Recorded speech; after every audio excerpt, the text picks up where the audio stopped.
Eu falei com vocês que esse tema 3 era sobre metabolismo, né, e nutrição.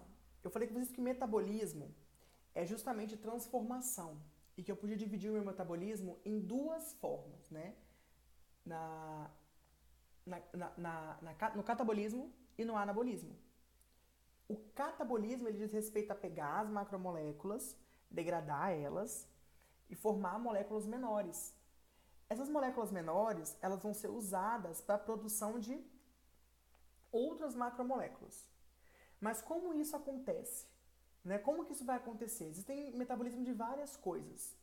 O que a gente está relacionado aqui é com a produção de energia. Tá? As bactérias possuem várias vias. Olha isso aqui.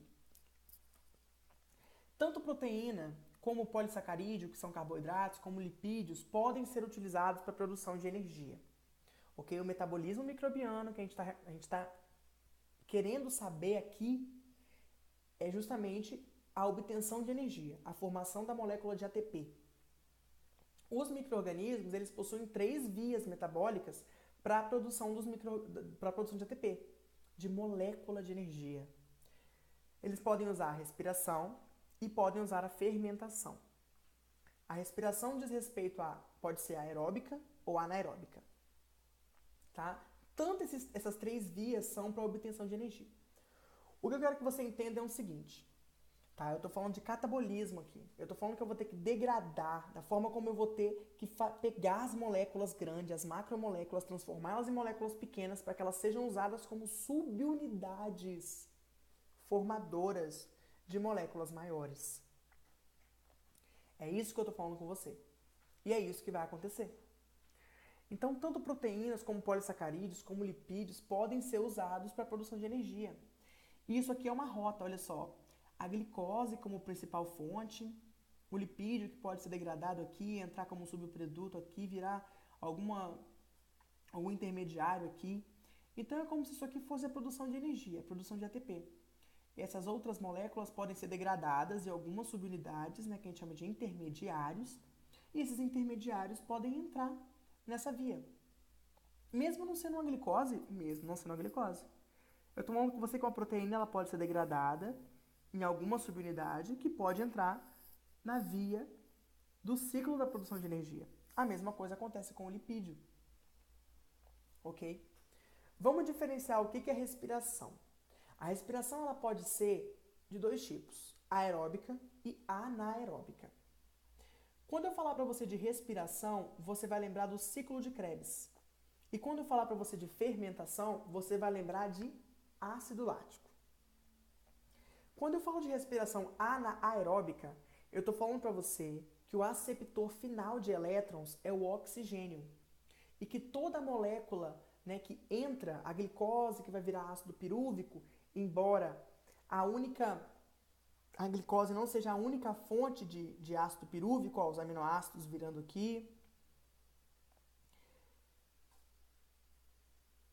toda molécula de ácido pirúvico é degradado durante a respiração aeróbica.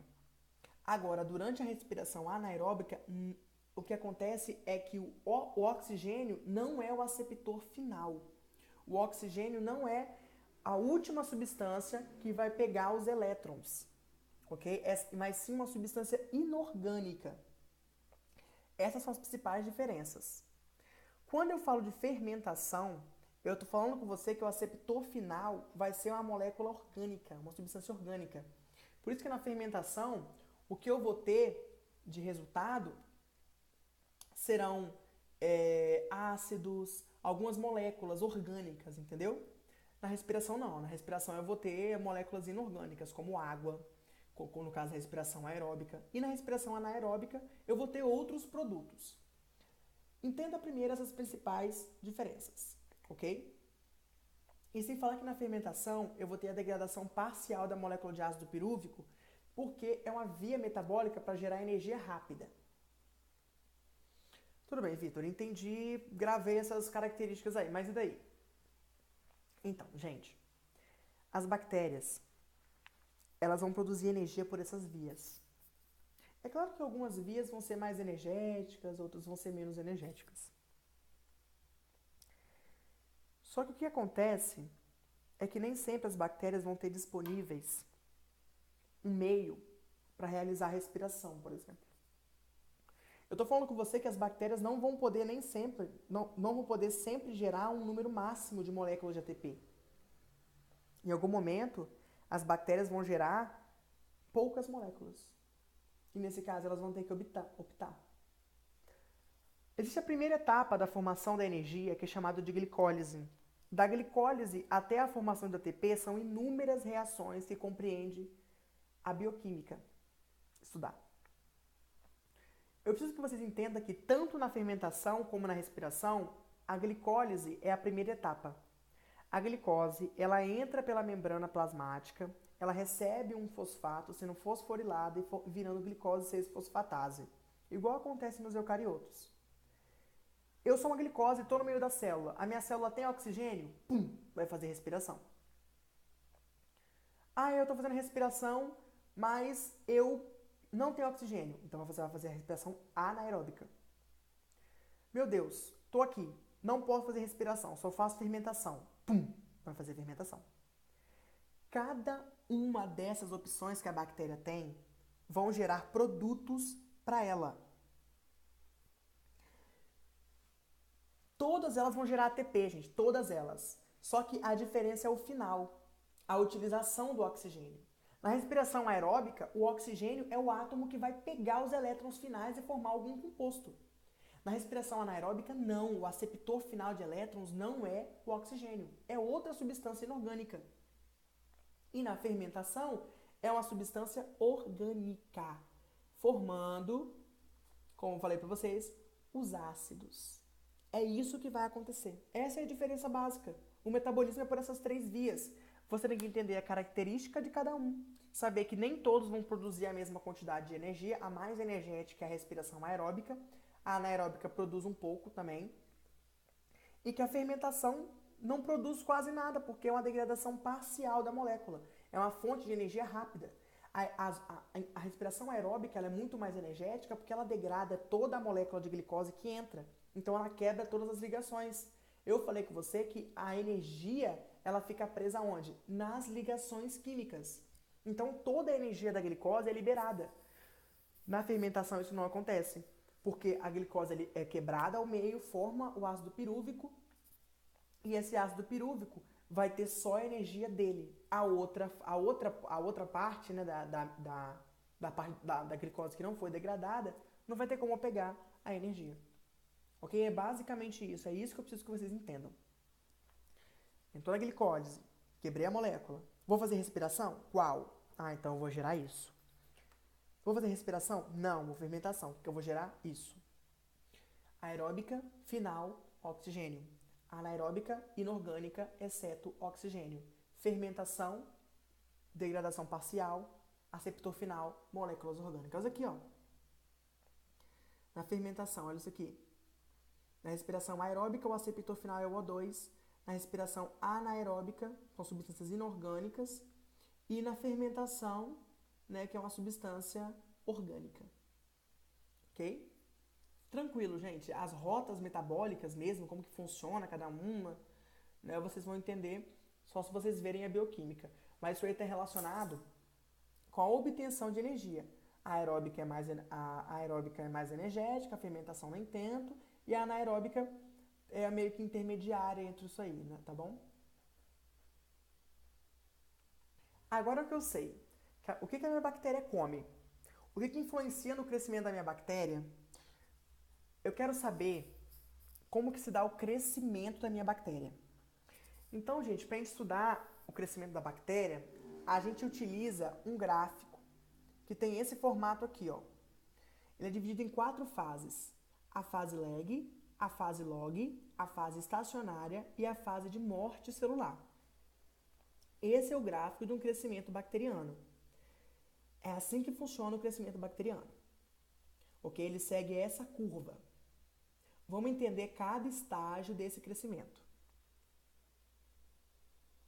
Na fase lag, que é essa daqui, ó, que é a número 1, você pode perceber, se você quiser tirar um print, desenhar esse gráfico para você ir acompanhando, você vai perceber o seguinte: que é um período de pouca ou nenhuma divisão celular. O que acontece? É quando a minha bactéria, ela acabou de chegar no meio, acabou de chegar no hospedeiro, então ela está percebendo, gente, onde é que eu tô? O que eu vou fazer aqui nesse lugar? Quem me mandou para cá? Ela está organizando a casa, galera. Ela não está dormindo, ela não está dormindo não.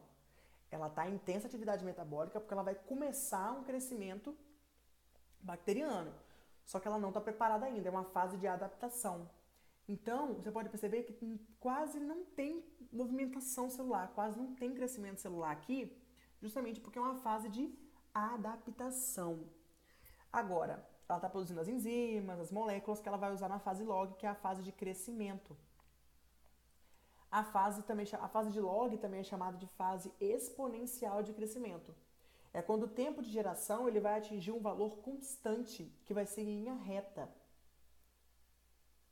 E vai ser o momento em que você vai ter a maior atividade metabólica. Isso aqui, gente, é representado na forma de um exponencial. Né? O que significa isso? É uma potência em que eu vou relacionar. Se você quiser ler no livro isso, no Tortora vai estar falando para você tudo explicadinho, o cálculo exponencial. Mas nada mais, nada menos é o seguinte, que uma bactéria vai gerar duas a cada tempo de geração. Tempo de geração é o tempo que uma bactéria demora para ela se dividir. Então, o que acontece? Essa reta aqui é uma exponencial, porque a cada momento, a cada tempo, você vai ter uma duplicação das bactérias. Então, tipo assim, 1 vai virar 2, 2 vai virar 4, 4 vai virar 8. E aí tem uma formulazinha que eu uso. Quando tiver passado 40 horas, qual vai ser a quantidade de bactérias que eu vou ter na minha cultura? Porque cada bactéria tem um tempo de geração diferente, né? Isso varia muito de espécie para espécie bacteriana.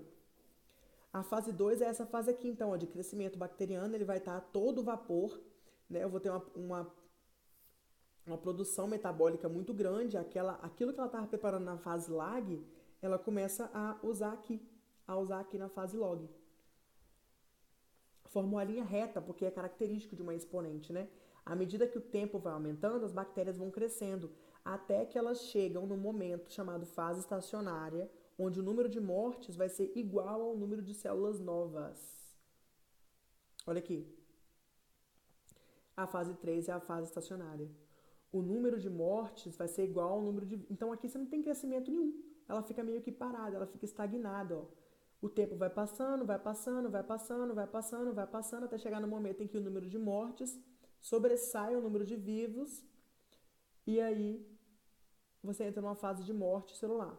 Mas a fase estacionária, ela é justamente relacionada com o quê? O crescimento celular veio, o número de mortes se torna igual ao número de novas células, e tem várias explicações, né, para a fase estacionária. Primeiro, que o nutriente ele começa a acabar, e aí as células vão começar a morrer, dando espaço para novas.